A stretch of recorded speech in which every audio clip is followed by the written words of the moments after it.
Press the bell icon on YouTube and don't miss another update.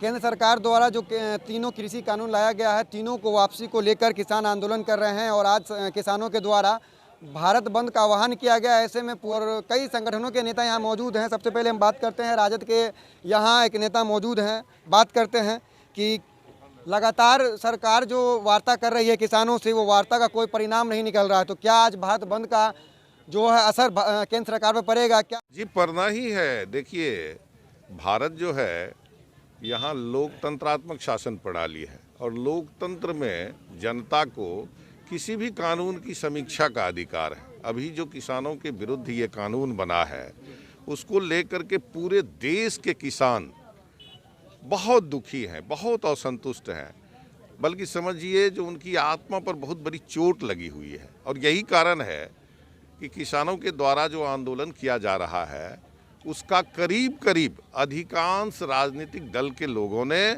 Support किया है। इसलिए कि भारत कृषि प्रधान देश है। अगर यहाँ किसान नहीं रहेंगे खुशहाल, तो फिर देश खुशहाल कैसे हो सकता है? केंद्र सरकार कानून बनाई, पता नहीं क्या सोच के बनाई, लेकिन कम से कम अब तो केंद्र सरकार की नींद खुलनी चाहिए ना। जब पूरे देश के लोग जाग गए हैं और सरकार सोई रहेगी तो कैसे चलेगा देश? इसलिए इतनी बात समझ लीजिए, जो जिस तरह से देश के अंदर में आंदोलन चल रहा है, हर हाल में किसी भी कीमत पर सरकार को झुकना पड़ेगा और इस कानून को वापस लेना पड़ेगा या इसमें संशोधन करना पड़ेगा। सरकार तो ये आरोप लगा रही है ना कि सरकार किसान आंदोलन में राजनीतिक दलों के जो नेता हैं वो जबरदस्ती घुस रहे हैं, उनकी कोई ज़रूरत ही नहीं है। देखिए, ये आरोप प्रत्यारोप अलग चीज़ है। राजनीतिक दल पर आरोप लगाना ये अलग चीज़ हुआ। ये इलेक्शन की बात नहीं है, ये किसान की बात है, किसान के हित की बात है। आरोप प्रत्यारोप लगाने से कुछ नहीं होगा। पूरे देश के किसान एकजुट होकर आंदोलन कर रहे हैं और जब किसान के हित की बात होगी तो राजनीतिक दल के लोग चुप बैठे रहेंगे। देश में यदि किसान ही नहीं खुशहाल रहेंगे तो देश चल ही नहीं सकता है। इसलिए राजनीतिक दल के लोग राजनीति नहीं कर रहे हैं, किसान हित की बात कर रहे हैं।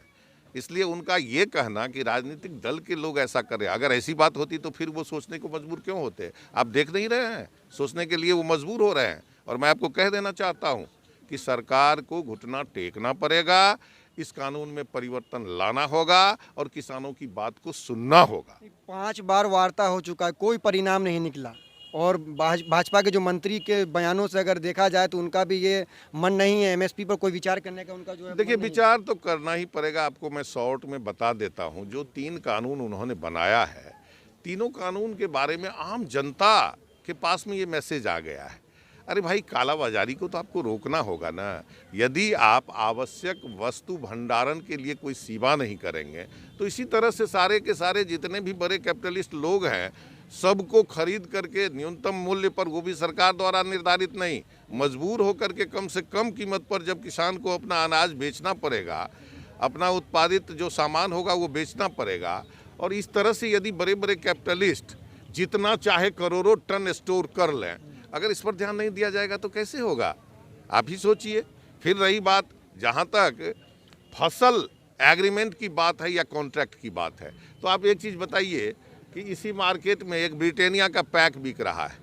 साधारण सी बात बताते हैं आपको कि एक ब्रिटानिया की कीमत है अगर 15 रुपया, किसी बिस्कुट के पैकेट की कीमत यदि है 15 रुपया, तो चाहे उसको चूहा खा जाए, चाहे वो सड़ जाए, लेकिन उसका मूल्य 15 रुपया रहता है। और 15 रुपया में मैक्सिमम रिटेल प्राइस जो लिखा रहता है, उसी में वो सामान बिकता है। तो भाई, अब देखिए कि व्यापारियों को दे दिया गया है, बड़े बड़े कंपनी के लोगों को दे दिया गया है, जो आप पहले ही फसल उपजने से पहले ही आप कॉन्ट्रैक्ट कीजिए। आप समझ लीजिए कि किसी किसान से कॉन्ट्रैक्ट, हम गेहूं का फसल होने से पहले, वो चूँकि अभाव रहता है, किसान को पैसे की कमी रहती है, बीज के लिए, खाद के लिए, सिंचाई के लिए पैसे की ज़रूरत रहती है, तो अब कंपनी वाले जाएंगे और गेहूँ उपजने से पहले ही 1000 रुपये क्विंटल के हिसाब से वो कॉन्ट्रैक्ट कर लेंगे। बेचारे मजबूर किसान उस समय में कॉन्ट्रैक्ट कर लेंगे और जब फसल की कटाई होगी तो उसका कीमत रहेगा 2500 रुपये क्विंटल। अब कहिए ये 1500 रुपया उनको बेचारे को, मजबूर आदमी को तो हो गया घाटा। तो इस पर ध्यान देना होगा कि नहीं? अरे भैया, इस पर निश्चित रूप से ध्यान देना होगा। आप अग्रिम दीजिए, एडवांस दीजिए, लेकिन जिस समय में कटाई होगी उस समय में जो कीमत होगी उस कीमत में ही किसान से लीजिए। और तीसरी बात जो एमएसपी की बात आपने कहा, आप एक बात कहिए कि न्यूनतम मूल्य निर्धारित करके आप ऐसी व्यवस्था न कीजिएगा जो किसान जहां चाहे अपना माल दे सकता है, अपना सामान दे सकता है।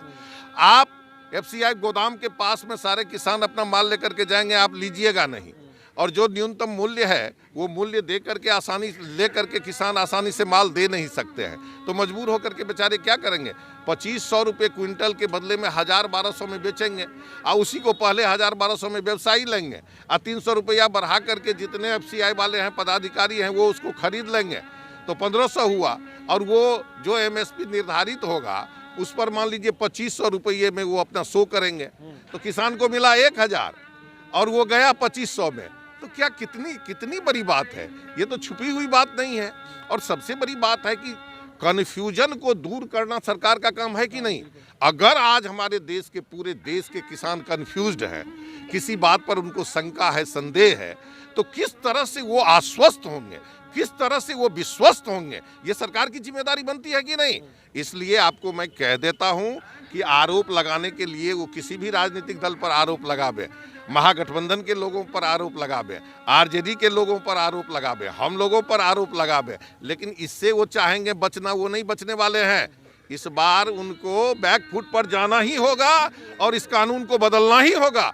आज पूरे देश में देख लीजिए, जो पूरे देश में चक्का जाम है और ये आंदोलन निरंतर बढ़ता ही जाएगा और तब तक बढ़ता जाएगा जब तक इसका समाधान नहीं होगा। मेरा अंतिम सवाल है आपसे, कल 9 दिसंबर है, एक बार फिर वार्ता होना है किसानों का सरकार से, और आज भारत बंद है। अगर कल नहीं हुआ, फिर से कोई परिणाम नहीं निकला वार्ता का, तो आपके नेता पर तो ऐसे ही एफआईआर हो गया है, तो राजद क्या करेगी? एफआईआर से हमारे नेता नहीं डरने वाले हैं। चुनाव हो रहा था, हमारे नेता पर मर्डर केस हो गया था, आपने देखा ना। हमारा नेता एफआईआर से डरने वाला नहीं है, धमकी से डरने वाला नहीं है। हमारा नेता लड़ना जानता है और अधिकार लेना जानता है। हमारा नेता लड़ करके अपना अधिकार लेगा। आज हमारे नेता के साथ जो अन्याय हुआ है, कौन नहीं जानता है कि जोर जबरदस्ती करके हमारी सरकार नहीं बनने दी गई, जोर जबरदस्ती करके जीते हुए कैंडिडेट को हराया गया। क्या कौन नहीं जानता है बिहार के अंदर में? हमारा नेता रुकने वाला और झुकने वाला नहीं है। हमारा नेता किसान को अधिकार दिला करके छोड़ेगा। बहुत बहुत शुक्रिया। तो हमारे साथ थे आरजेडी के नेता हैं, जिनका साफ कहना है कि जब तक किसानों का उनको अधिकार नहीं मिल जाता तब तक इनका आंदोलन जारी रहेगा। जिस तरह